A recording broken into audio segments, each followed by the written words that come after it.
పెళ్ళైనా పండగైనా వేడుక ఏదైనా పట్టుచీరల ప్రత్యేక వేదిక వారాహి సిల్క్స్. డొనాల్డ్ ట్రంప్ పాకిస్తాన్కు రాబోతున్నారా? అక్కడ ఇరాన్ అధ్యక్షుడు పెజెష్కియాన్ను కలవబోతున్నారా? ఈ వార్తలు ఇప్పుడు వరల్డ్ వైడ్గా ప్రకంపనలు సృష్టిస్తున్నాయి. వీళ్ల మీటింగ్ నెక్స్ట్ 48 నుంచి 72 అవర్స్లో జరుగుతుందనే న్యూస్ పొలిటికల్ సర్కిల్లో గుప్పమంటోంది.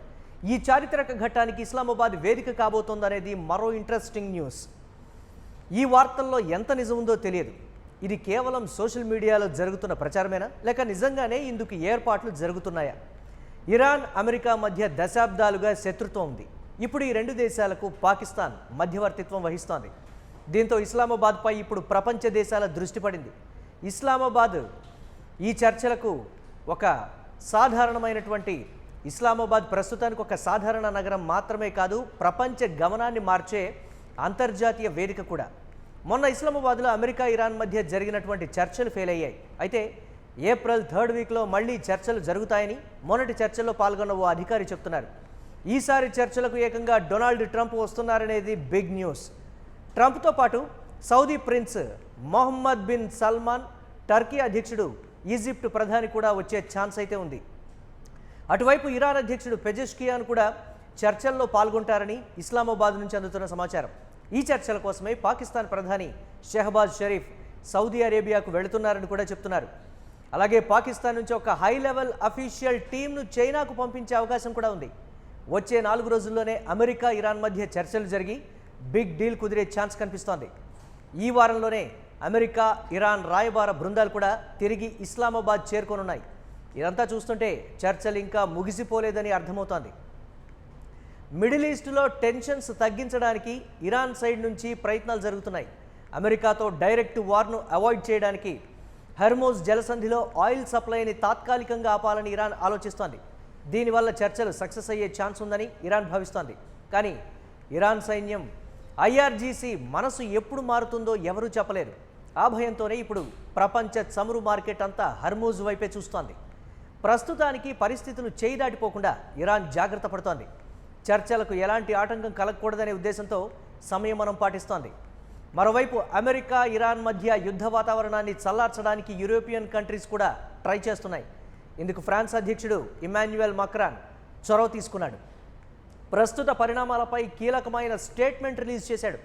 అటు పెజెష్కియాన్తో ఇటు డొనాల్డ్ ట్రంప్తో మాట్లాడినట్లుగా చెప్పాడు. ఇస్లామాబాద్లో ఆగిపోయిన చర్చలను తిరిగి స్టార్ట్ చేయాలని వారిని కోరినట్లు చెప్పారు. సీజ్ ఫైర్ను స్ట్రిక్ట్గా పాటించడం, చర్చల్లో లెబనాన్ను కూడా భాగస్వామిని చేయడం అవసరమని మక్రాన్ చెప్తున్నాడు. అలాగే ఎలాంటి కండిషన్స్, టోల్ ఫీజులు లేకుండా హర్మూజ్ జలసంధిని తెరవాలనేది ఆయన ఒపీనియన్. యునైటెడ్ కింగ్డమ్తో కలిసి ఈ శుక్రవారమే ప్యారిస్లో ఓ మీటింగ్ ఏర్పాటు చేస్తున్నట్లు మక్రాన్ అనౌన్స్ చేశాడు. ఈ విషయంలో ఇతర దేశాలతో కూడా సంప్రదింపులు జరపాలని అనుకుంటున్నాడు. ఒకవేళ అమెరికా ఇరాన్ మధ్య చర్చలు మళ్లీ ఫెయిల్ అయితే హర్మూజ్ జలసంధిలో నౌకల రాకపోకల కోసం ఓ మిషన్ను ఏర్పాటు చేయాలనేది ఆయన ప్రపోజల్.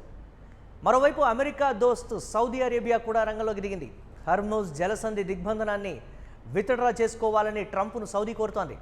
హర్మూజ్ దిగ్బంధనానికి ప్రతీకారంగా ఇరాన్ రెడ్ సీని మూసివేసే ప్రమాదం ఉందని సౌదీ భయపడుతోంది. తన సపోర్టర్స్ అయిన హౌతీల ద్వారా ఇరాన్ ఆ పని చేసే ఛాన్స్ ఉంది. రెడ్ సీ పైప్ లైన్ ద్వారా సౌదీ రోజుకు 70 లక్షల బ్యారెల్స్ ఆయిల్ని ఎక్స్పోర్ట్ చేస్తోంది. ఒకవేళ రెడ్ సీ మూతపడితే ఈ ఎక్స్పోర్ట్స్ అన్నీ ఆగిపోతాయి. రెడ్ సీలో నౌకలను ఎలా ఆపగలరో హౌతీలు లాస్ట్ ఇయర్ నిరూపించారు. అప్పట్లో హౌతీలను అడ్డుకోవడానికి అమెరికా $1 బిలియన్ పైనే ఖర్చు పెట్టాల్సి వచ్చింది. సౌదీ ఓడలపై దాడి చేయబోమని హౌతీలు గతంలో మాటిచ్చారు. కానీ ఇరాన్ నుంచి ఒత్తిడి పెరిగితే హౌతీలు ఆ ప్రామిస్ను ఏ క్షణమైనా బ్రేక్ చేసే ఛాన్స్ ఉంది. ట్రంప్ హర్మూజ్ దిగ్బంధనానికి ప్రతీకారంగా తమ వద్ద ఇంకా యుఎన్ అన్టచ్డ్ లెవర్స్ చాలా ఉన్నాయని ఇరాన్ ఇప్పటికే హెచ్చరించింది. అంటే హర్మూజ్లో మొదలయ్యే ఒక దిగ్బంధనం ప్రపంచంలోని మరో మూల ఇంకో దిగ్బంధనానికి నిప్పురాజేయగలదు. కానీ రెడ్ సీ దిగ్బంధనం మొదలైతే దాని ప్రభావం హర్మూజ్ కన్నా చాలా సీరియస్గా ఉంటుందని ఇరాన్ వార్నింగ్ ఇచ్చింది. మొత్తానికి ప్రస్తుత పరిస్థితి అనలైజ్ చేస్తే ఇస్లామాబాద్లో చర్చలు, ప్యారిస్లో సరికొత్త వ్యూహాలు, హర్మూజ్ జలసంధిలో ఉద్రిక్తతలు, రెడ్ సీలో పొంచి ఉన్న ముప్పు, వీటన్నిటిని చూస్తుంటే ప్రపంచం ఒక టర్నింగ్ పాయింట్లో ఉన్నట్లుగా కనిపిస్తోంది. ఇక్కడ నుంచి ఒకవైపు శాంతి మొదలయ్యే అవకాశం ఉంది. అది కాకపోతే మహాయుద్ధం వచ్చే ప్రమాదం అయితే ఉంది. రాబోయే ఈ 2-3 రోజులు కేవలం వార్తల్లో నిలిచే అంశాలు కాదు, ఇవి చరిత్రలో నిలిచిపోయే రోజులు కాబోతున్నాయన్న అభిప్రాయాలు కూడా వ్యక్తమవుతున్నాయి.